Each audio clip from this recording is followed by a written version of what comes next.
Good morning सर्वांना. आज मी health centre management हा विषय तुम्हाला शिकवणार आहे. त्यातून दुसरं चॅप्टर मी तुम्हाला याच्यामधून आपण आज बघणार आहे. तर दुसरं चॅप्टर आहे maintenance of record.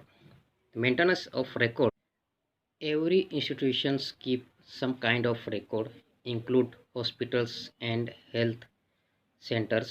Record are tool of communication among of healthcare worker. Various kind of record are maintained at various health centers, sub center. Also, these records are related to immunization, MCS service, RCS services, stocks, finance, supply, drugs, etc. Maintenance of record is essential to keep the information up to date and for longer duration.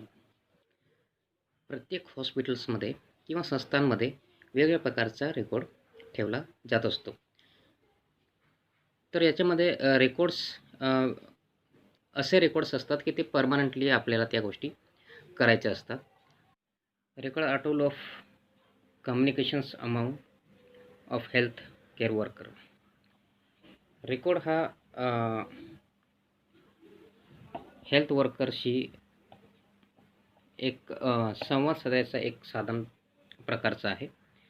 The various kind of record are maintained at the sub centre. आणि हे असं आहे की वेगवेगळ्या प्रकारचे record आपण sub centre लेवलला करत असतो. These records are related to immunisation, MCS services, RCS services, stock, finance, supply, drug etcetera. तर याच्यामध्ये असं दिलेलं आहे की रेकॉर्ड रिलेटेड टू इम्युनायझेशन म्हणजे लसीकरण आहे. MCS maternal child health services, RCS services याच्यामध्ये अशा प्रकारचे रेकॉर्ड ठेवले जात असतात. तर मॅटर्नल चाइल्ड हेल्थ सर्व्हिसेसमध्ये गरोदर मातापासून गरोदर माता आहे किंवा जे लहान बच्चू आहे यांचा डिलिव्हरी रेकॉर्ड आहे. तर सगळ्या गोष्टी मॅरेजपासून त्या गोष्टी केलेल्या रेकॉर्ड केला जात असतो. तर याच्यामध्ये या ज्या गोष्टी आहे ह्या सब सेंटर लेवलला केल्या जात असतात. RCS सर्व्हिस आहे किंवा MCS सर्व्हिसेस आहे.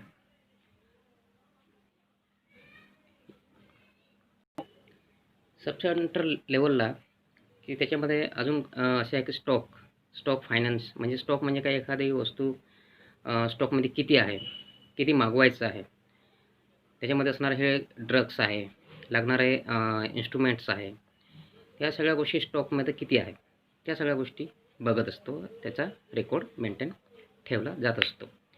दुसरा आहे फायनान्समध्ये काय आहे की लागणारा आर्थिक खर्च किती आहे त्याचा पण रेकॉर्ड ठेवला जात असतो. म्हणजे एखादी वस्तू आपण मागवत आहे त्याचा किती खर्च येत आहे तर तो सगळा रेकॉर्ड काय केला जात असतो, लिहून ठेवला जात असतो. किंवा मेडिसिन आपण मागवलं आहे तर मेडिसिनचा खर्च किती झालेला आहे, एका मेडिसिनचा किती खर्च आला आहे, त्या सगळ्या गोष्टी काय केल्या जात असतात, रेकॉर्ड मेंटेन ठेवला जात असतो. सप्लाय म्हणजे मागवणे किंवा पुरवले जाणे, तर त्या गोष्टी आपण बघत असतो. म्हणजे पुरवणे, एखादा वस्तू आपल्याला मागवणे.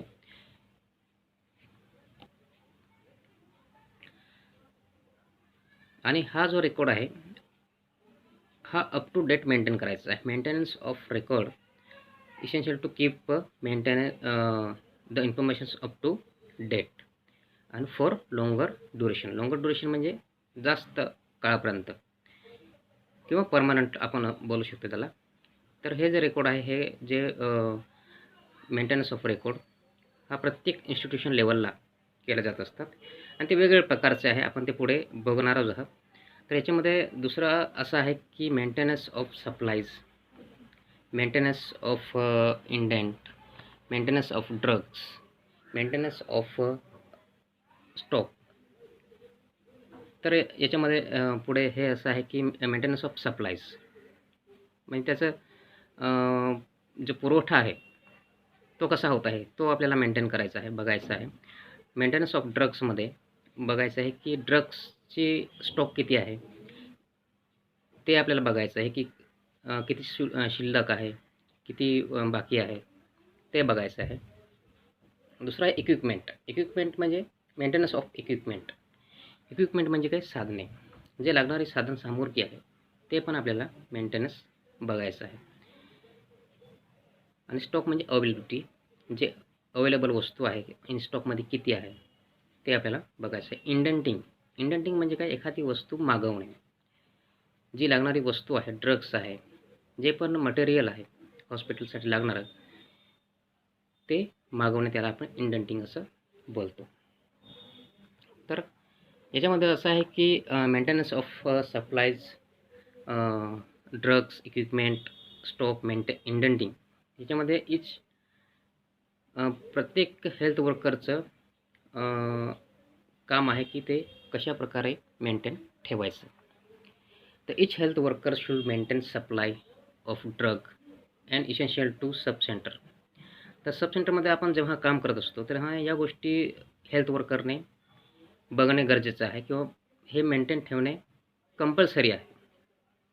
आणि त्याबद्दल आपल्याला काय असायला पाहिजे, नॉलेज असायला पाहिजे, त्यासाठी ज्ञान असायला पाहिजे की काय काय मेंटेन ठेवायचं आहे, काय काय लागणार आहे, सगळ्या गोष्टी आपल्याला काय करायचं, मेंटेन ठेवायचं आहे.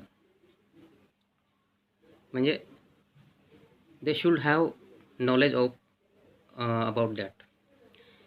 दुसरा, health worker should prepare the list of furniture आहे, मटेरियल आहे, तर त्या काय करायचं आहे, प्रिपेअर करायचं आहे.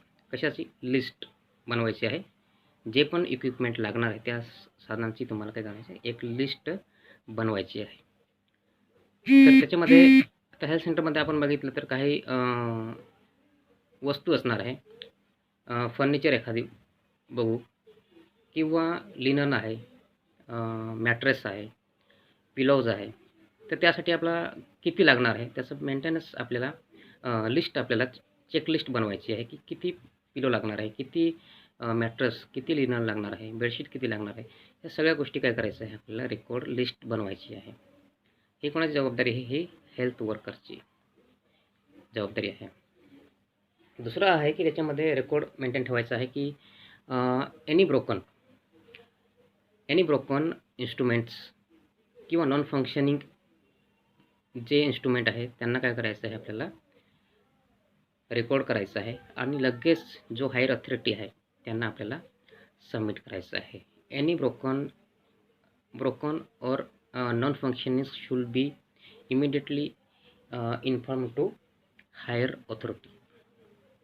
तर काय करायचं आहे, असल्या प्रकारचं काही एखादं वस्तू आपल्याकडून तुटून गेलेलं आहे आणि ते लगेच काय करायचं आहे, इमिडिएटली याचा अर्थ म्हणजे काय, त्वरित त्या गोष्टी करायचं आहे.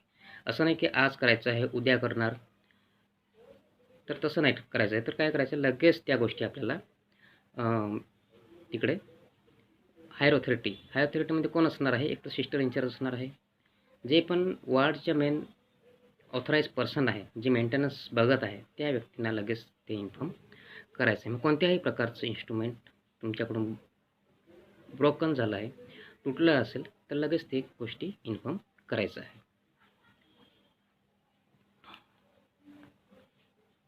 तर मेंटेनन्स ऑफ रेकॉर्ड्समध्ये अजून अशा गोष्टी आहेत की careful use of equipments and supply. Careful use of equipment, drugs and supplies, म्हणजे प्रत्येक गोष्ट काय काळजीपूर्वक आपल्याला त्या गोष्टी करायच्या आहे. तर केअरफुल यूज ऑफ ड्रग्स, तर काळजीपूर्वक आपल्याला जे लागणारे औषध आहे किंवा ड्रग्स आहे, मेडिसिन्स आहे, ते काय करायचं आहे, आपल्याला काळजीपूर्वक वापरायचे आहे. दुसरी गोष्ट आहे की केअरफुल यूज ऑफ इक्विपमेंट म्हणजे साधने जे आहे, लागणारे इन्स्ट्रुमेंट आपण त्यांना अजून बोलू शकतो की त्या ज्या गोष्टी आहेत ते पण आपल्याला केअरफुली वापरायचं आहे. कोणतंही इन्स्ट्रुमेंट एकदम निडल का असो ना, किंवा सिरिंज एकदम छोट्या छोट्या वस्तू आहे पासून तर जेवढी पण मोठी आहे व्हेंटिलेटर मशीन आहे किंवा थर्मामीटर आहे, सगळ्या गोष्टी काय करायच्या केअरफुली यूज करायचे. ते यांचं प्रिन्सिपल दिलेलं आहे त्यानुसारच यूज करायचं आहे. जसं थर्मामीटरचे प्रिन्सिपल दिलेलं आहे त्यांचं यूज कसं करायचं आहे हे तुम्हाला माहीत आहे. की त्यांना क्लीन कसं करायचं आहे, ठेवायचं कसं आहे, त्या सगळ्या गोष्टी काय करायचं आहे मेंटेन ठेवायच्या आहे, म्हणजे केअरफुली यूज करायचं आहे. सप्लाय म्हणजे जे पण वस्तू आहे त्या आपल्याला मागवायच्या किंवा सप्लाय करायच्या किंवा पाठवायचं आहे कुठे, तर ते आपण व्यवस्थित मोजून घ्यायचं आहे. किती क्वांटिटी आहे, काय आहे, कोणती वस्तू आहे, त्याचं पूर्ण नाव, त्यानुसार आपल्याला त्या गोष्टी पाठवायच्या आहे. काही वेळेस आपल्याला त्या OTमध्ये ट्रान्सफर करायचे असतात किंवा काही इन्स्ट्रुमेंट असतात ते त्यांचं पूर्ण लिस्ट बनवून त्यांचं नाव पूर्ण, डेट काय आहे, सगळ्या गोष्टी काय करायच्या आहे ते केअरफुली आपल्याला रेकॉर्ड करायचं आहे. दुसरं असतं की disinfectant and sterilisation equipment. Disinfectant, sterilise equipment and cleaning of furniture at regular interval. तर हे झालं. आता आपण बघितलं ड्रग्स आहे, इक्विपमेंट आहे. तर दुसरं आहे की आपल्या वॉर्डमध्ये महत्त्वाची गोष्ट म्हणजे क्लीननेस. या गोष्टीसाठी लागणाऱ्या वस्तू, त्यासाठी डिसइन्फेक्टंट आहे, स्टरलायझर आहे, म्हणजे स्टरलायझेशन करण्यासाठी इक्विपमेंट लागणार आहे. तर त्यांचं काय असायला पाहिजे, क्लिनिंग, त्याचा पण रेकॉर्ड असायला पाहिजे. स्टरलायझेशन म्हणजे क्लिनिंगमध्ये कोणती गोष्ट कधी साफ केली आहे, त्याची डेट अँड टाईम, आणि ती किती दिवसांनी काम करायचं, किती टायमाने ते आपल्याला परत क्लीन करायचं आहे, किती दिवसांनी आपल्याला त्या गोष्टी करायच्या आहे, त्याचा फ्युचर प्लॅनिंग करून ठेवायचं आहे, रेकॉर्ड करून ठेवायचं आहे की या तारखेला या गोष्टी क्लिनिंग करायचं आहे. एखादं फर्निचर आहे किंवा वार्डमधल्या पूर्ण क्लिनिंग जे करायचं आहे ते. तर आपल्या वार्डमध्ये दोन्ही टाईम सकाळ संध्याकाळ दुपार जे पण आहे ते क्लिनिंग करत असतात, ती गोष्ट वेगळी आहे. परंतु काही इन्स्ट्रुमेंटचे क्लिनिंग डे असतो, तर त्या गोष्टी त्या टायमानुसार केल्या जातात. त्याचा टाईम टेबल किंवा त्याचा रेकॉर्ड ठेवणे गरजेचं आहे की या दिवशीला हा इन्स्ट्रुमेंट क्लिनिंग केलेला आहे. तर ते महत्त्वाचं एक आहे, त्या गोष्टीचा पण रेकॉर्ड करणे गरजेचं आहे. दुसरं आहे ड्रग्स. तर ड्रग्स तुम्हाला माहीत आहे की कोणत्या प्रकारचे ड्रग्स, कोणकोणते ड्रग्स असतात किंवा ते कशा प्रकारे त्यांना ठेवले जात असतात. ते याच्यामध्ये असं आहे की ड्रग्सची सर्वात महत्त्वाचं आहे की त्याची एक्सपायरी डेट, मॅन्युफॅक्चरिंग डेट, हे आपल्याला सर्वात महत्त्वाचं ठेवायचं आहे. ड्रग्स आणि vaccine, contraceptive should be stored at a proper place and safely. तर याच्यामध्ये ड्रग्स हे आहे की याचं जे पण त्याच्यासाठी सेपरेट तो रॅक असतो, त्याच्यामधून आपण त्यांचं सर्वात महत्त्वाचं किती क्वांटिटी आहे, एक्सपायरी डेट काय आहे, त्या सगळ्या गोष्टी आपल्याला ते रेकॉर्ड ठेवायचं आहे. दुसरं वॅक्सिन. तर वॅक्सिन म्हणजे लस. या ज्या हे आहे की हे कुठे ठेवलं जात असतं, हे रेफ्रिजरेटरमध्ये ठेवलं जात असतं. तर त्याचं टेम्परेचर मेंटेन बघायचं आहे की किती टेम्परेचरवर आपल्याला कोणतं वॅक्सिन ठेवायचं आहे, ते आपल्याला रेकॉर्ड ठेवायचं आहे. त्यात कोणतं वॅक्सिन आपण ते ठेवत आहे त्याचा रेकॉर्ड ठेवायचा आहे की कोणत्या टायमाला मी ठेवलं आहे, किती डिग्री सेल्सिअसमध्ये ते वॅक्सिन स्टोरेजमध्ये ठेवलेलं आहे, त्याची एक्सपायरी डेट काय आहे, ते सगळं त्याचा रेकॉर्ड ठेवलं जात असतो. ते आपल्याला बघायचं आहे. याने दिलं आहे की कॉन्ट्रासेप्टिव्ह जे आहे ते प्रॉपर प्लेसमध्ये सेफली ठेवायचं आहे. Sir drug should be check for expiry date. ते मी पहिलं सांगितलं की ड्रग्स काय आहे ते त्याचे एक्सपायरी डेट वगैरे चेक करायचे आहे. आणि जर एक्सपायरी ड्रग जर असेल तर त्यांना काय करायचं आहे, डिस्कार्ड करायचं आहे. त्यानुसार जशी प्रॉपरली त्याला डिस्कार्ड करायचं आहे. Female health worker should be Hindon for supply. Female health workers should intend for supply of drugs, equipment, and other things to the higher authorities and she should enter the supply in the stock book register. जेव्हा आपण indent किंवा supply करत असतो या ड्रग्सचं किंवा इक्विपमेंटचं,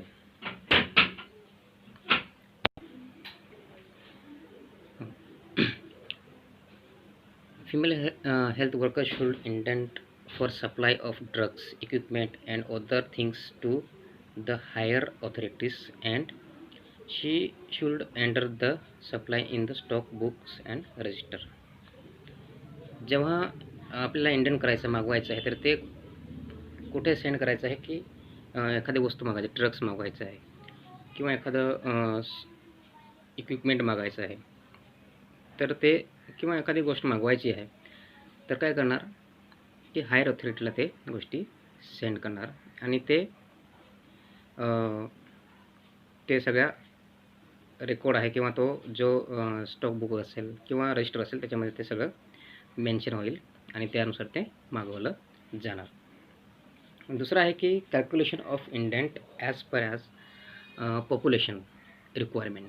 आता हे ज्या गोष्टी आहेत की सब सेंटर लेवलला आपण त्या गोष्टी बघत असतो की calculation of indent as per population requirement.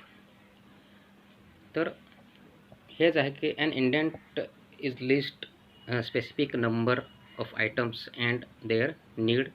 We can also include the prices of price for items. तर जसं असं कॅल्क्युलेशन करायचं की जे लोकसंख्येनुसार मागवायचं असं तर त्यामध्ये त्याच्यासाठी स्पेसिफिक काय करायचं हे लिस्ट बनवायचे आहे.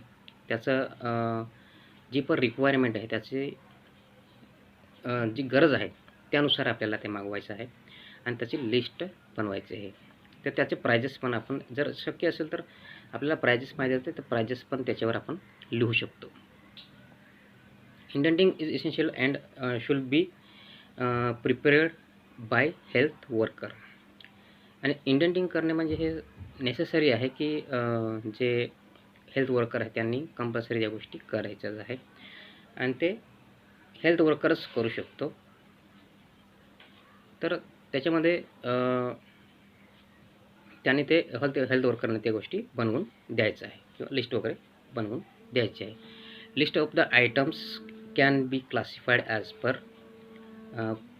Prepared by list of items can be classified as per the need of population such as the clothes, metals किंवा फर्निचर. म्हणजे लिस्ट जेव्हा आपण प्रिपेअर करतो किंवा बनवतो तेव्हा त्याचं वर्गीकरण करायचं आहे की कशा प्रकारे जी त्यांना गरज आहे आपल्या लोकसंख्येनुसार जेवढी गरज आहे तेवढ्या आपल्याला त्याचं वर्गीकरण बनवायचं आहे, क्लासिफाय करायचं आहे की कोणत्या कोणत्या वस्तू लागणार आहे, किती लोकांना लागणार आहे, सगळ्या गोष्टी. आता त्याने एक्झाम्पलमध्ये दिलं आहे की क्लॉथमध्ये एवढे पेशंट आहे तर एवढ्यांना एवढी 10 पेशंट असेल तर 10 क्लॉथ आपल्याला मागवायचे म्हणजे ॲज पर पॉप्युलेशन. तर त्यानुसार त्या गोष्टी आपल्याला मागवायचं आहे आणि ते रेकॉर्ड ह्या रायटिंगमध्ये असणे गरजेचं आहे.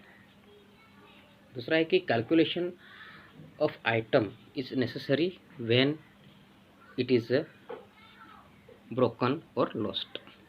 जेव्हा एखादी वस्तू आपल्याकडून हरवते किंवा तुटत आहे तर त्याचं काय करायचं आहे, कॅल्क्युलेशन करणे गरजेचं आहे.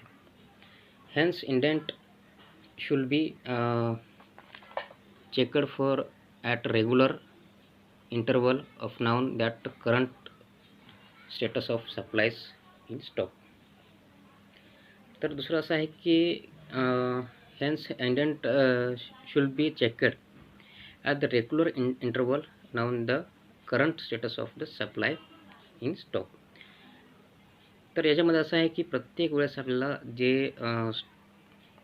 इंडेंट केलेलं आहे त्या गोष्टी किंवा स्टॉकमध्ये आहे तर त्या गोष्टी आपल्याला लगेच डेली चेक करणे गरजेचं आहे कारण त्याचं करंट स्टेटसमध्ये आपल्याला बघायचं आहे. समजा एखादं एक्झाम्पलमध्ये ड्रग्स आहे, ड्रग्समध्ये आपण डेली का चेक करतो, ते एक्सपायर वगैरे चेक करतो, किती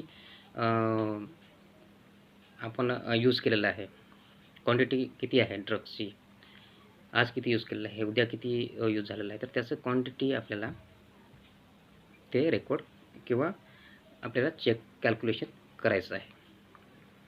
ते डेली किती सप्लाय होत आहे ते आपल्याला म्हणजे आणि स्टॉक अवेलेबल किती आहे ते आपल्याला समजत असतं. म्हणून त्या गोष्टी रेग्युलर डेली त्या गोष्टी करायच्या आहे. म्हणजे मोठी इक्विपमेंट असेल, साधने असेल, त्याचं पण काही दिवसाचे इंटरवल घेऊन किंवा 2-3 दिवसानंतर त्या गोष्टी मोजून करायचं आहे. किंवा तुमच्या वार्डमधून कुठेतरी बाहेर पाठवत आहे इन्स्ट्रुमेंट, तर त्यांचे परत जेव्हा आपण रिसीव करतो तेव्हा त्यांचे कॅल्क्युलेशन करणे गरजेचं आहे.